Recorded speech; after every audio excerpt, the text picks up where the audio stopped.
Today I will show you a thriller, drama, mystery film from 2009, titled Afterlife. Spoilers ahead. Watch out and take care. Elliot Deacon, a funeral director, is preparing a body for a funeral. He gently talks to the body before taking a picture with an analog camera. Meanwhile, Anna Taylor, a middle school teacher, and her boyfriend Paul, a lawyer, are making love in their apartment. Anna isn't enjoying it and looks sad, so Paul lights up a cigarette and she jumps in the shower. While showering, Paul and Anna start discussing their relationship. He is wondering whether she is happy. Even though she says she is, Anna is obviously depressed and anxious. After her morning fight with Paul, Anna goes to work. When she arrives there, she finds a little boy, Jack, being bullied by older students. She saves him and Jack asks her about a little chick they keep in the classroom. He wonders whether the chick is dead, but Anna comforts him and explains that it's only scared. Afterward, we see Anna passively working behind the classroom desk. She seems unhappy and deep in her thoughts. She takes pills and continues to work. Later, as she leaves the school, Anna notices how the lights in the hallway are shutting off one by one. She gets scared and starts running toward the door as the entire hallway quickly immerses into darkness. Anna becomes extremely frightened, on the verge of screaming when Jack arrives and turns the lights on. She's happy to see him and they exit the school together. When Anna tells him she's going to her old piano teacher's funeral, Jack insists she comes with her. She politely declines, saying that such things aren't for children. After she parts with Jack, Anna tries to take more pills, but the box is empty so she goes to get more. In front of the pharmacy, she notices a hair salon and paints her head red. When she arrives at the funeral, Elliot is standing near the body and is having a conversation with his wife. Anna approaches the body and starts talking with the woman. It turns out that the dead person is her old piano teacher. Elliot observes Anna and takes an interest in her while Anna's eye plays a little trick on her. As she is looking at the body, she is surprised to see her piano teacher exhale. Anna leaves the funeral and goes to her car while Elliot continues to creep at her through the window.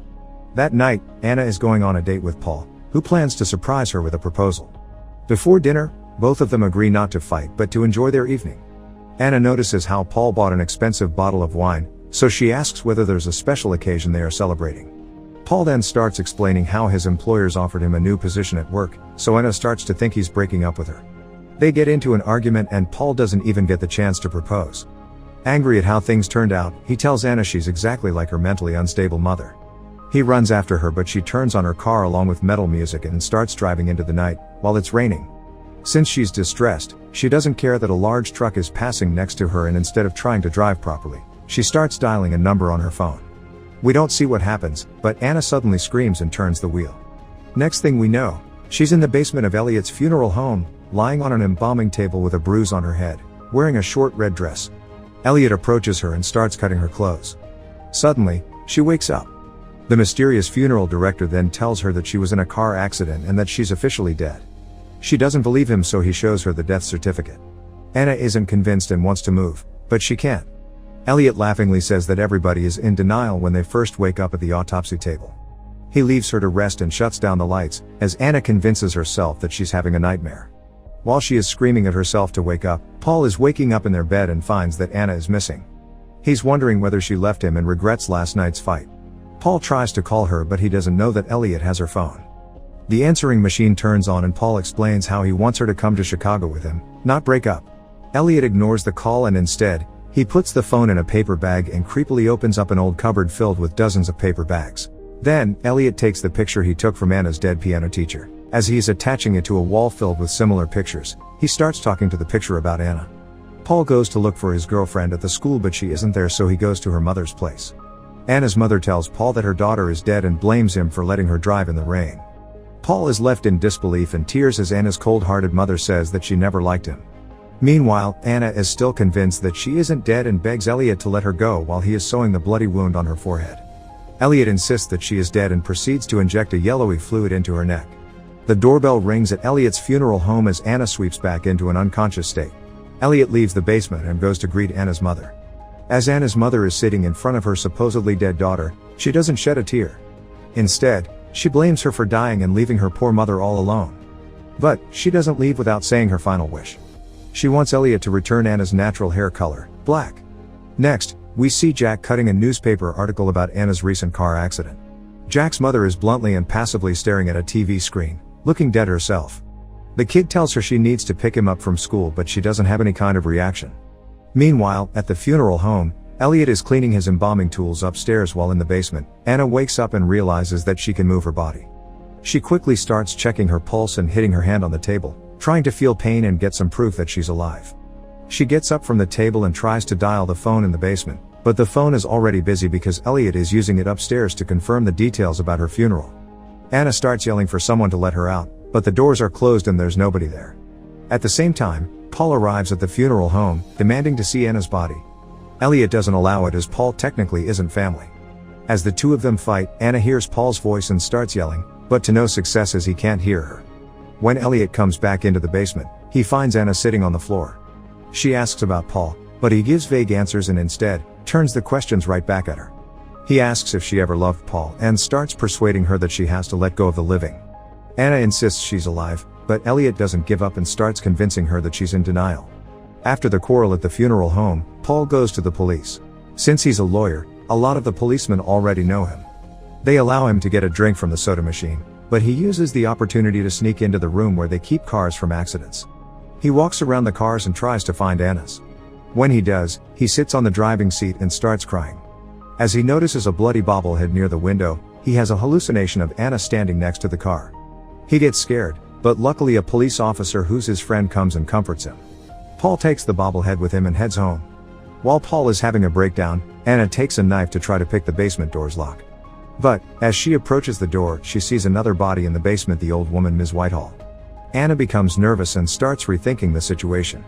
Seeing the dead woman, she feels deep in her bones that she doesn't want to be dead. As this is happening, Elliot enters the room, but first, he adjusts the thermometer and drops the room temperature. Anna tries to kill him with the knife she stole, and like a psychopathic master manipulator, Paul dares her to drive the knife in him. She doesn't do it. Then Paul starts explaining how he can talk to her because he speaks to the dead. He tells her that it's his job to help them transition. Then, he starts yelling at her, wondering why she insists she's alive when she didn't have such a special life, to begin with. Anna becomes depressed and lays on the table. Soon, she wakes up and sees Ms. Whitehall standing in front of her. The old woman is now dressed in black and is combing her hair, telling Anna that she's not ready. Suddenly, a dark metallic door opens in the corner.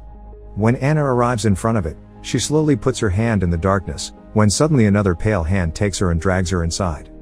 The door closes and Anna finds herself in a mystical dark world with blue lights. There, a little wounded girl emerges from the shadows and tells Anna that she's disappointed in her.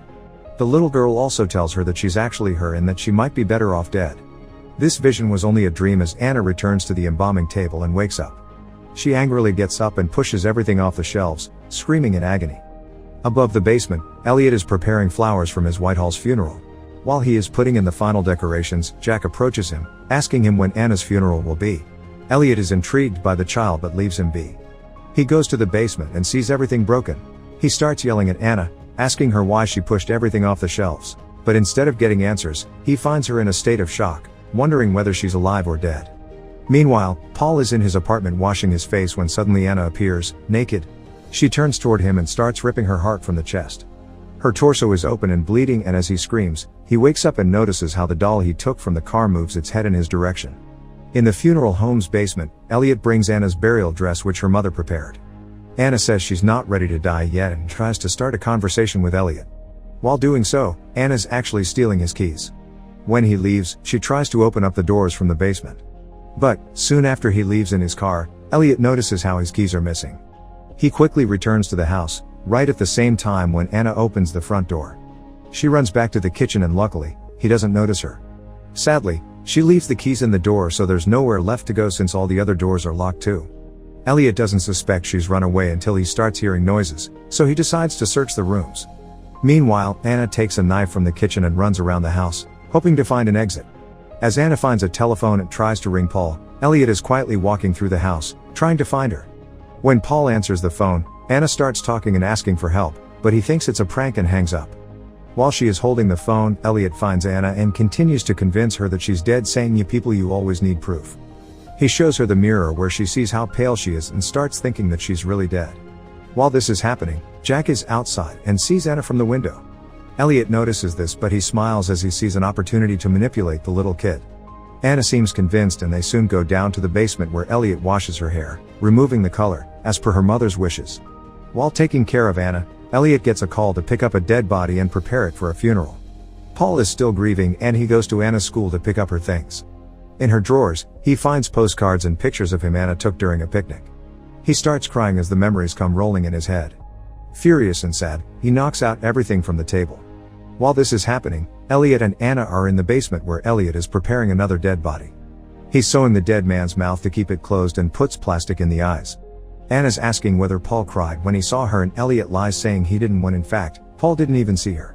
She asks Elliot why do people die and he tells her that it's because death makes life important. Then, he injects the yellow fluid into her neck again, making her unconscious.